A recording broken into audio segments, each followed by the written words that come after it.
ప్రత్యర్థులకి పదునైన ఉత్తరాంధ్ర యాసలో గుండు కొట్టేస్తారు.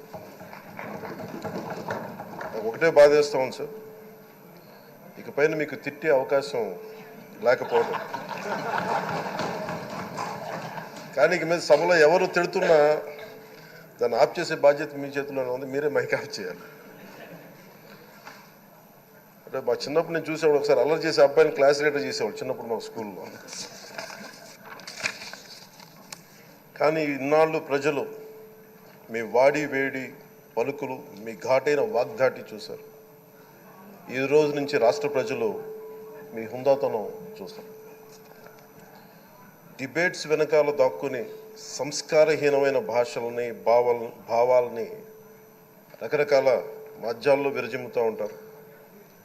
దాని నియంత్రణ మీ ఆధ్వర్యంలో ఇక్కడి నుంచే మొదలవ్వాలి. ఇందాక సభా